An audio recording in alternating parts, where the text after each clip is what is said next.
Salut tout le monde, bienvenue à votre vidéo de cette semaine, votre vidéo d'éthique et culture religieuse, semaine du 25 mai. Aujourd'hui, la vidéo elle va être séparée en deux temps. Première des choses, je vais corriger le travail de la semaine passée, le travail sur les religions. Et deuxième chose, je vous explique le travail de cette semaine. À la différence de ce que j'ai fait jusqu'ici, je vais lire une partie du travail avec vous, puis vous donner comme un mini-cours de la matière qu'on va voir cette semaine. J'essaie de faire ça pas trop long, puisque je sais que vous avez autre chose aussi à regarder cette semaine. Avant de plonger dans les activités sur les religions, je voulais vous encourager, en fait. Je sais que c'est pas facile, je sais que ça vous tente peut-être plus, ça vous a peut-être jamais tenté de travailler à distance. Je sais que c'est difficile pour les enseignants aussi, c'est pas la façon de faire habituelle.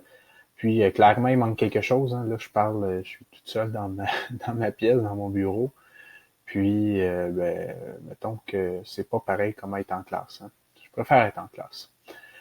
Fait qu'on lâche pas, il en reste pas beaucoup. Puis, on pensez pas à l'année prochaine, on sait pas encore à quoi ça va ressembler quand on va revenir en septembre. J'en profite aussi, là. Ma bibliothèque a disparu, là, puis il y a comme un gros tas d'objets là, qui sont apparus derrière moi. C'est que je déménage dans bientôt. C'est pour ça que le décor a un peu changé, mais inquiétez-vous pas, là, je reste quand même avec vous jusqu'à la fin de l'année, j'en vais pas très loin. Donc, activité sur les religions. Vous devriez avoir reçu le même document. Je fais le tour avec vous des réponses. On avait le petit tableau à la question 1, donc divinité, lieu de culte, et on avait des choix de réponses, un par un. Là. Le bouddhisme, on n'a pas de dieu. Bouddha, c'est pas un dieu. Donc, Bouddha, c'est un être humain comme les autres, mais qui aura atteint un niveau de méditation et de paix intérieure unique. Puis, c'est pour ça qu'on le vénère, on vénère ses enseignements. Mais ce n'est pas un dieu. Eh bien, le lieu de culte du bouddhisme, c'est la pagode. Dans le christianisme, je pense que ça, vous vous débrouillez plutôt bien. C'est Dieu, la divinité, Dieu avec un D majuscule, et l'Église, le lieu de culte. Dans l'hindouisme, on en avait deux pour celle-là ici, hein, c'est que c'est une religion polythéiste qui croit en plusieurs dieux. Et bien, le lieu de culte, c'est souvent la maison, mais on a quand même des temples qui vont vénérer différents dieux. Dans le judaïsme, c'est Adonai, et le lieu de culte, ce sont les synagogues. À la méthode pour chercher les réponses, là, c'est peut-être chercher, par exemple, judaïsme, puis d'écrire à côté Dieu. Tu vas dans Google, tu écris judaïsme, Dieu, puis tu devrais trouver la réponse qui ressemble. En plus, tu t'aidais de la banque de réponses en haut. Dernière religion, l'islam, divinité, Allah et lieu de culte, mosquée.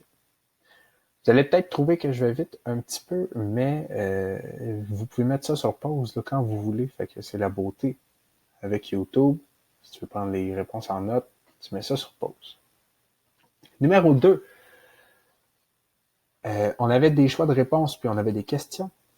La renaissance d'un esprit dans plusieurs vies jusqu'à la libération finale, c'est ce qu'on appelle la réincarnation. Donc, on va renaître à plusieurs moments. Donc, à chaque mort, on renaît. C'est les cycles de la réincarnation. On voit beaucoup ça dans le bouddhisme et dans l'hindouisme. Et le but, c'est d'arrêter ce cycle-là. C'est d'arrêter de se réincarner et d'avoir ce qu'on appelle la libération finale. B. Un maître ou un guide spirituel qui peut aider une personne à atteindre la moksha ou le salut. Dans l'hindouisme, ce sont les gourous. Un gourou, c'est un mot qu'on a utilisé ailleurs que dans la religion. Hein. Parfois, si quelqu'un est un maître, par exemple, un super bon guitariste, on va peut-être dire que c'est un gourou de la guitare. Hein. C'est un maître, c'est quelqu'un qui guide les autres à maîtriser leur instrument. Gourou. Pour le B. C. Le dirigeant et maître spirituel du Tibet, le Dalai Lama. Vous avez peut-être reconnu son visage, quand même une personnalité publique assez connue. D. L'état infini de joie et de paix extrême découlant de la fin du désir et de la souffrance, c'est ce qu'on appelle le nirvana. C'est ce qu'on atteint quand on arrête le cycle des réincarnations. C'est un état de paix et de joie parfait, extrême, qu'on ne peut pas connaître autrement qu'à la fin de ces réincarnations-là. C'est aussi le nom d'un groupe de rock très connu. Et petite calotte que portent les Juifs, c'est la kippa, qu'on porte à même endroit où moi je porte une toque. F, la fête célébrant le Nouvel An juif, le Rosh Hashanah, qui est la fête du Nouvel An juif, et le kirpan, qui est le petit couteau religieux que portent les Sikhs, qui ne sert pas à se défendre, qui ne sert pas à être violent, mais qui est seulement un objet religieux comme un autre. 3. Nomme une religion qui est très populaire dans ces pays. Moi, je vous en ai mis plusieurs, parce qu'il y a plusieurs réponses possibles. Bon, pour le premier, là, je vous dirais que ce sont surtout les deux premières religions qui sont les plus populaires, hindouisme et bouddhisme. C'est ce qu'on retrouve le plus en Inde. Mais on aurait pu marquer aussi jaïnisme ou sikhisme. En Israël, c'est vraiment les trois religions, là. Ces trois religions-là se partagent le pays. C'est pas nécessairement un partage très, très joyeux, très facile. Mais on se partage quand même ce territoire-là. La Chine, taoïsme et bouddhisme. En Égypte, c'est l'islam. Il y en a qui m'ont écrit sunnite ou chiite. C'est des branches de l'islam, donc c'est tout aussi bon qu'islam. Mais c'est vraiment l'islam qui est la bonne réponse à la base. Et Jamaïque, j'ai mis le christianisme. Peut-être que d'autres ont sorti l'anglicanisme, qui est une branche du christianisme. Je vous rappelle que vous mettez ça sur pause si je vais trop vite pour vous. Numéro 4, encercle les affirmations qui sont vraies. On peut encercler, mais c'est plus difficile. Je le mets en jaune, moi. Ah, les esprits occupent une place importante dans les spiritualités autochtones. C'est vrai. Donc, ça tourne autour de ça. En fait, les autochtones croient souvent en ce qu'on appelle l'animisme. Donc, pour eux, chaque être vivant a un âme, a un esprit. Puis donc, c'est sûr que les esprits là, ont une place importante chez les autochtones. Puis, la musique reggae occupe une place importante chez les Sikhs. Ça sortait de nulle part, ça n'avait pas rapport. C. Le shintoïsme est une religion particulièrement populaire au Japon. C'est vrai. Donc, comment on pouvait chercher ça? On aurait pu taper Japon, shintoïsme dans Google, puis voir si on a une réponse. D. Abraham est un personnage important chez les Juifs, les chrétiens et les musulmans. C'est vrai. Donc, ces trois religions-là partagent certains personnages importants, dont Abraham, un des plus importants là, que se partagent ces trois religions-là. E. Le jaïnisme est surtout présent en Afrique. C'est pas vrai. C'est faux. F. Les religions hindouistes possèdent plusieurs dieux. C'est vrai. C'est une religion qui est polythéiste. G. La Torah est le livre sacré des Juifs. Désolé. C'est vrai. Et H. Le capteur de rêve est un objet religieux du mazdéisme. Ça n'a pas rapport. 5. Associe chaque symbole à la religion qu'il représente. Premier symbole, c'est l'hindouisme, donc en rouge.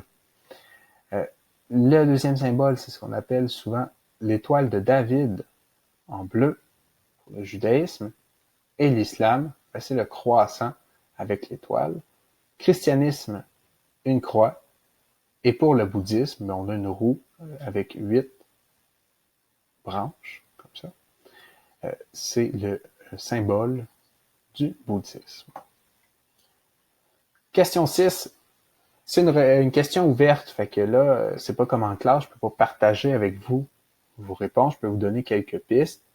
Si tu expliquais bien ta réponse, tu aurais théoriquement là, des points. Je sais que je l'évaluais pas. Mais n'empêche, les religions sont toutes égales. Es-tu d'accord avec cette affirmation? Explique ta réponse.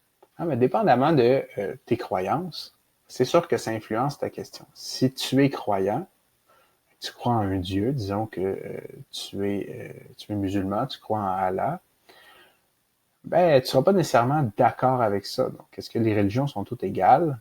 Pas nécessairement. Si tu es croyant d'une certaine religion, tu as quand même choisi de croire en ça. Il y a des bonnes chances que si tu crois en une religion, c'est que tu considères que le Dieu de cette religion-là a une importance plus grande qu'un autre, par exemple. Donc, à ce moment-là, probablement que la réponse serait non. Si tu n'es pas croyant, ben peut-être que tu vas être d'accord. Si toi, tu as décidé de croire en rien, puis que tu ne crois pas en aucune spiritualité, ben toi, Allah, Dieu, Adonai, ou peu importe quel Dieu hindouiste, pour toi, sont tous égales. Peut-être. Donc, je ne peux pas répondre pour vous ici. Bon, j'espère que c'était pas mal clair. Ça ici, là, les religions, tu peux reculer la vidéo si tu veux repasser certains passages, mais tu reposes. C'est ça la beauté de l'affaire. Maintenant, en deuxième temps, cette semaine, on parle des représentations du divin. Vous avez reçu ce beau document-là, représentation du divin, et vous avez reçu les questions qui vont avec, questions, des représentations du divin. J'essaie de mettre des titres clairs là, pour qu'on démêle les différents documents. Vous avez reçu ces deux documents-là. Je fais le tour du premier ici, lecture, parce qu'on va commencer par lire si on veut répondre aux questions.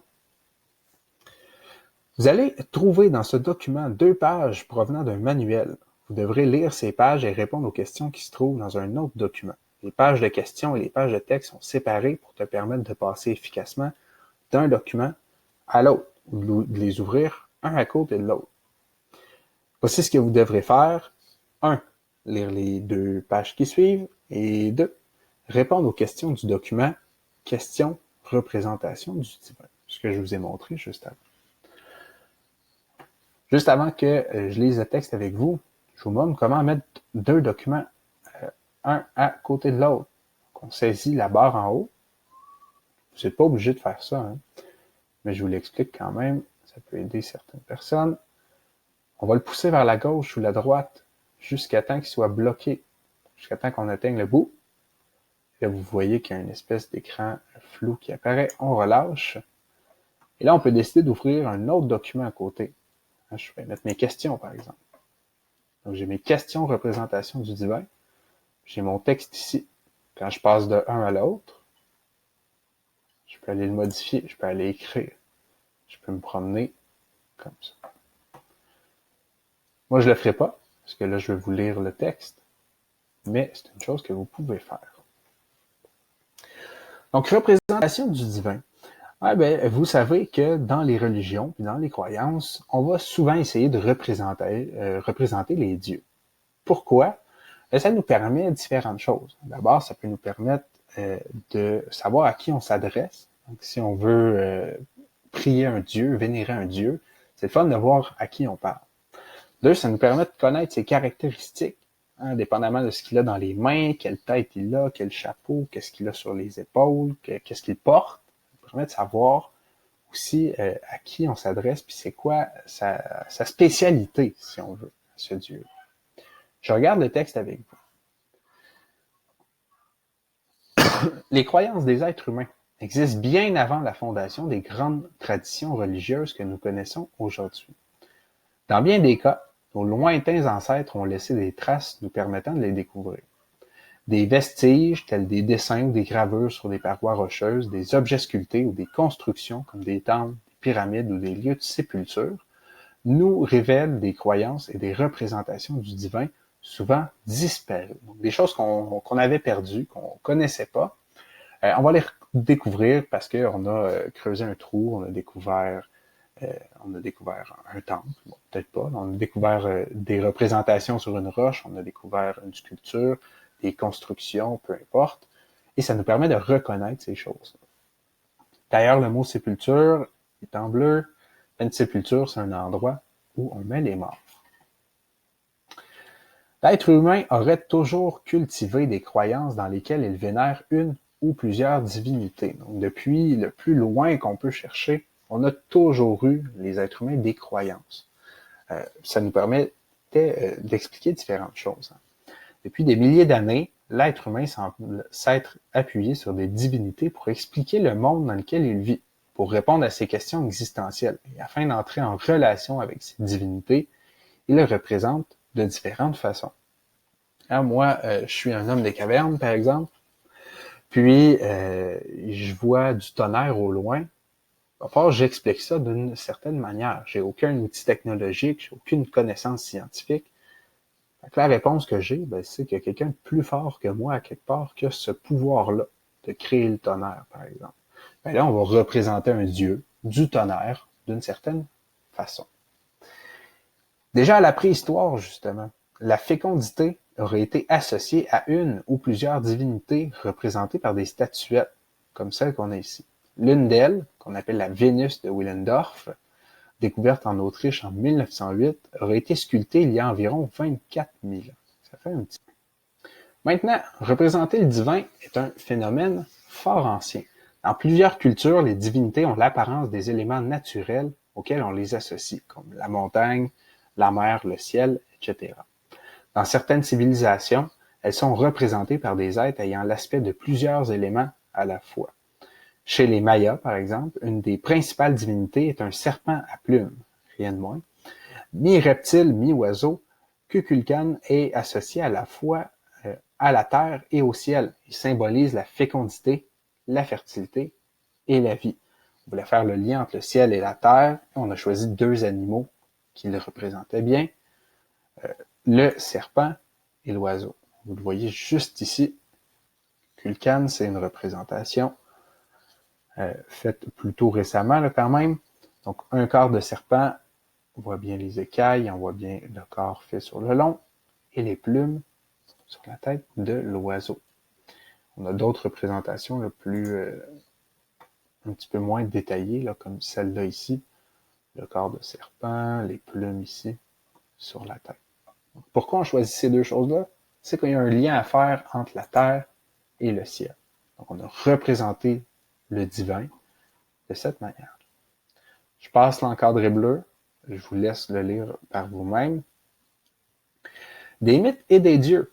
D'autres civilisations, comme celle des Égyptiens, des Grecs et des Romains, ont laissé des traces écrites de leurs croyances. Eux, ils avaient des textes. Des textes en langue ancienne dévoilent des groupes souvent complexes d'êtres surnaturels et de divinités. Ces dernières sont souvent représentées sous des traits humains auxquels s'ajoutent des caractéristiques animales ou végétales. Par exemple, Pan, un dieu grec, a des cornes, des sabots et une queue de bouc. Donc ici, on a fait le mélange entre un être humain et le mâle, en fait, d'une chèvre, donc le bouc, pour des raisons particulières. Aujourd'hui, de telles représentations existent dans l'hindouisme. Ganesh, qu'on voit juste ici à droite, le dieu de la sagesse, de la connaissance et de la chance, est encore représenté avec une tête d'éléphant, animal aussi associé à la sagesse en Asie. On a choisi la tête d'éléphant, parce que l'éléphant d'Asie, c'est un animal qui représente à la base la sagesse. Comme on veut en faire un dieu de la sagesse, on mélange les deux éléments ensemble, ça donne la représentation que vous voyez ici. Fait qu'on va mélanger souvent des animaux, des végétaux avec des êtres humains pour une représentation divine. Dans certaines religions, les divinités prennent l'aspect d'êtres humains avec des caractéristiques animales. Dans l'Égypte ancienne, plusieurs divinités sont représentées ainsi. Par exemple, Anubis, le dieu protecteur des morts, il a un corps d'homme et une tête de chien sauvage, animal qui rôdait beaucoup autour des sépultures, donc les lieux où on enterrait les morts. Comme les chiens se promenaient autour des sépultures, ben, c'était un lien logique avec le dieu des morts. Donc, on a fait le dieu des morts avec une tête de chien. Horus, le dieu suprême et ancêtre des pharaons, porte une tête de faucon. Cet oiseau qui vole haut et a une vue perçante est associé au ciel et à la clairvoyance. Donc, clairvoyance, vue ou jugement clair, exact, lucide des choses. Prenez clairvoyance, on sépare le mot après le R et avant le V. Ça fait clairvoyance, donc on voit clair.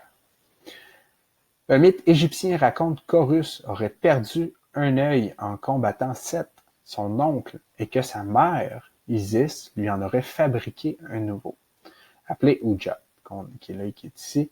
Et ben, maintenant qu'on représente cet œil-là, ça sert à représenter Horus.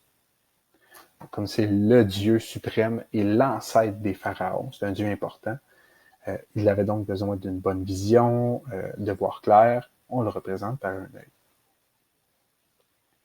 Vous voyez qu'il y a une explication, souvent dans la façon qu'on représente les choses.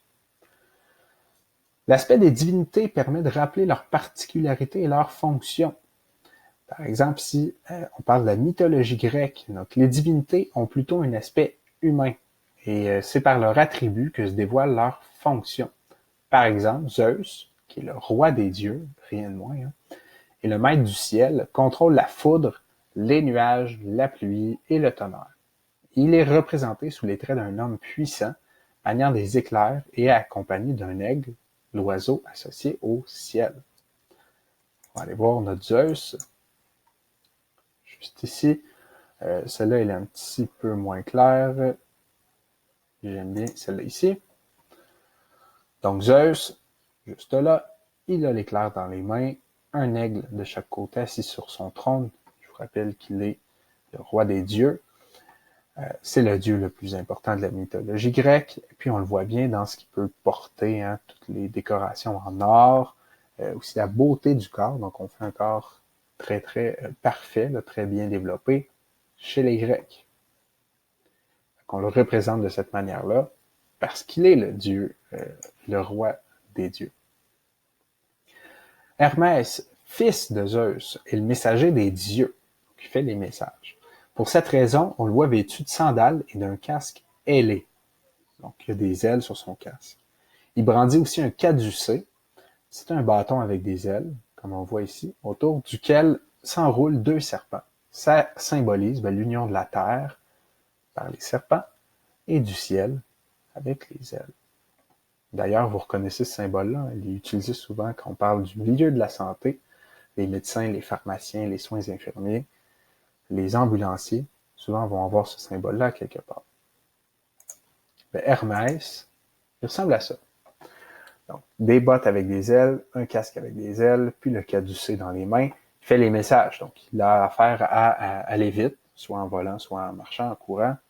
C'est pour ça qu'il y a des ailes sur les bottes et sur le casque. On le représente comme ça, parce qu'on le reconnaît tout de suite comme étant le messager des dieux. Ça représente ses particularités et sa fonction aussi. Donc, ça fait le tour pour les textes. Je regarde rapidement les questions avec vous. J'ouvre les questions qui sont là.